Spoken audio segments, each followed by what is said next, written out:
It may seem surprising to see men of the cloth brewing beer and making cheese, but these activities are in perfect harmony with the rules of monastic life in Trappist abbeys. In fact, Trappist monks dedicate their lives to serving God and split their time between prayer, study, and work. Among other things, they may produce their own beer and cheese because, as Trappist tradition dictates, the monks must live from their own work. Naturally, this tradition is perpetuated at Scourmont Abbey in Chimay. In the summer of 1850, a group of monks from St. Sixtus Abbey in West Vleteren established themselves on the high Scourmont Plateau next to the town of Chimay, on land given to them by the Prince of Chimay. They worked hard to transform the poor soil into fertile agricultural land. In 1862, brewing started and the first Chimay beer was produced. It was logically named La Première, the first, and still exists today under the better-known name Chimay Rouge. With its brewery, dairy, hostel and other activities, Chimay Abbey has become a large employer in the region.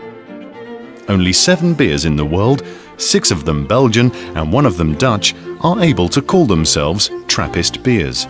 This label means that they're brewed inside a Trappist monastery under the supervision of the monks, and that a substantial slice of the profit is redistributed to help those in need. The main ingredient in beer is barley, which is partially germinated, dried and roasted. It's then known as malt. The colour of the malt becomes darker as the barley is roasted for longer.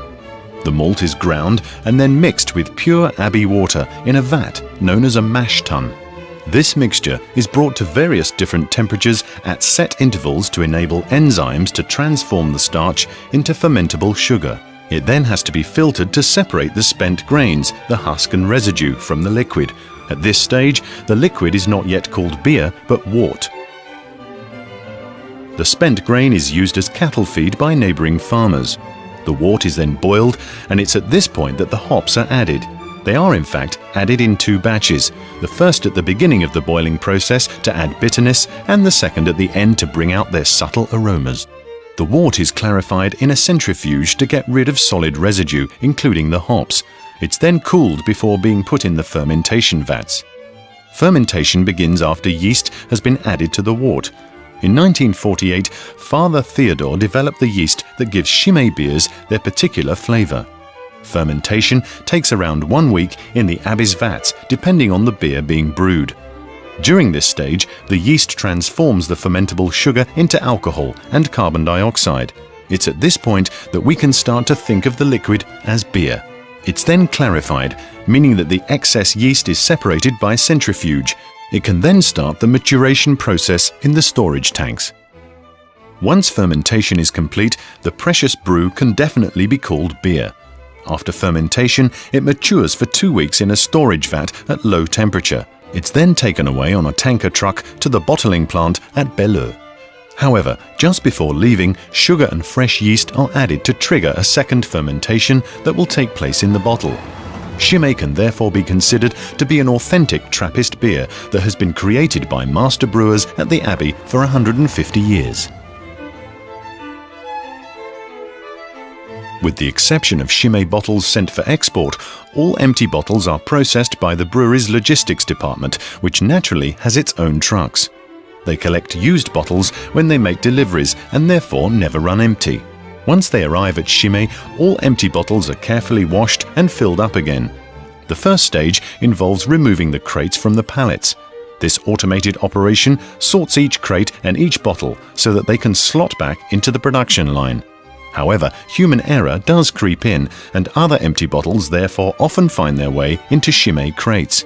Only the original bottles, marked with the Scourmont Abbey's logo, are used for Chimay Trappist beers. The others are sent back to the correct brewery. Have you ever tried to wash a beer bottle? At Chimay, almost 40,000 bottles an hour are washed and refilled. A powerful washer cleans and disinfects the empty bottles. New bottles pass through a rinser in order to save water and energy. In the last stage before filling, each bottle is scanned to detect the slightest little flaw and automatically get rid of any defective bottles. So there you have it. The bottles are now ready to go into the bottler to receive their beer. The big moment has finally arrived. It's time for Chimay Trappist beer to be bottled. Filling operates around a continuous circuit. The beer flows into the bottle, which is immediately stoppered, and it remains safely in there until it's tasted. This cutting-edge equipment enables Chimay Brewery to preserve the many qualities of its beers. Labeling comes next and ensures that each bottle, as well as its contents and destination, is identified. The bottles now just have to be crated to facilitate transport and sales.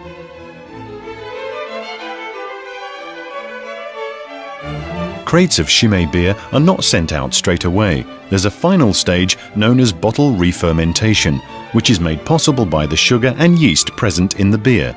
The crates are stored for a minimum of 21 days in Chimay's cellars at a stable temperature and humidity, which provide optimal conditions for this re-fermentation. Chimay Trappist beer therefore acquires a little more alcohol and its special sparkle. As soon as this stage is complete, the beer is finally ready to be tasted. A large proportion of Chimay Trappist beer is reserved for export, meaning that you can savor your Chimay in Paris and Rome, and as far afield as New York, Tokyo, and Buenos Aires. Several countries receive crates, but for long-distance export, Chimay is sent in boxes. Some bottles are therefore repackaged after leaving the cellar. They're then ready to be sent off around the world so that the beer connoisseurs can enjoy them. Father Theodore isolated the yeast cells and developed them selectively in the laboratory as far back as 1948. It took him 2 years to select the yeast that would give Chimay beer its distinctive taste.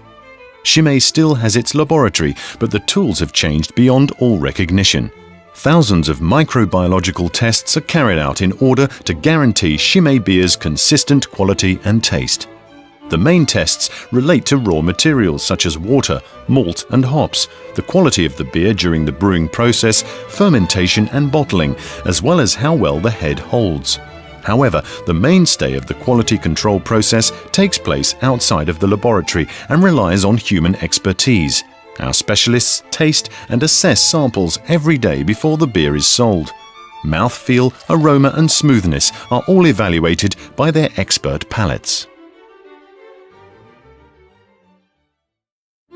Chimay Red is unquestionably Chimay's flagship beer because it was the first of 3 beers to be brewed in the Abbey in 1862. At the time, it was offered only in corked 75 centilitre bottles. A 33 centilitre version was created in 1948. Chimay Red is copper-coloured with gentle apricot flavours, hints of chocolate and a deliciously refreshing bitterness. It should be savoured at cellar temperature. Chimay Triple is an amber blonde beer. It's the Abbey's newest beer and can be recognised by its white cap. It was created in 1966 by the Reverend Father Theodore. It also comes in a 75 centilitre bottle under the name Sac Saint. It's golden in colour and manages successfully to combine smoothness and tartness. It should be served between 6 and 8 degrees Celsius. Chimay Blue has the strongest personality. It was first brewed as a Christmas beer, but due to its success is now brewed all year long. It comes in a 75 centilitre bottle with the name Grande Réserve. Chimay Blue is a distinctive brown beer with a particularly lovely aroma of fresh yeast, the taste of caramel with a trace of bitterness. It should be savoured after several years in the cellar. If a bar serves Chimay Triple on draft, it's a sacred place. This highly refreshing beer is unique. Just like its bottled version, it's neither filtered nor pasteurized and re-ferments in 20-litre barrels for 3 weeks. It's a perfect aperitif beer and should be served in the Chimay 25 centilitre chalice glass. It will delight even the most discerning of beer drinkers.